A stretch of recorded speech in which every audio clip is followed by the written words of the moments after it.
नमस्कार मित्रांनो, आपण एक गोष्ट समजून घेऊयात, पण त्याआधी चॅनेलला लाईक, सबस्क्राईब आणि शेअर करायला विसरू नका.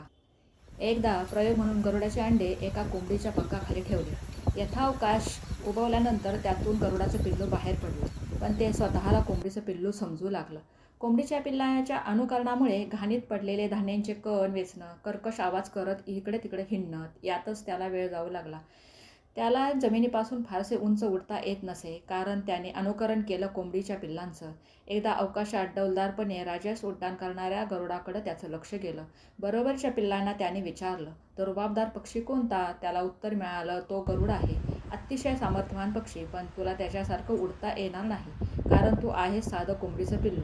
अशा तऱ्हेने त्या गरुडाच्या पिल्लानं काहीही विचार न करता स्वतःला कोंबडीचं पिल्लू मानलं. स्वतःला ओळखण्याच्या दृष्ट्याअभावी स्वतःचा उज्ज्वल वारसा त्याला कधीच लाभला नाही. अशीच गोष्ट बहुतेकांच्या बाबतीत घडते. यातून आपण काय शिकलो? कर्तृत्व संपन्न माणसांच्या सहवासात कर्तृत्व संपन्न बनाल. विचारवंत माणसांच्या सहवासात विचार संपन्न बनाल. तक्रारखोर व नकारात्मक लोकांच्या सहवासात तक्रारखोर बनाल.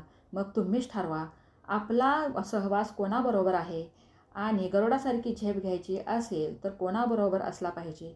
गरुडाच्या पिल्लाचा सहवास कोंबडीच्या पिल्लांच्या बरोबर होता, म्हणून तो त्याच्या क्षमता ओळखू शकला नाही. मग तुमचा सहवास कोणाबरोबर आहे हे नक्कीच तपासून बघा.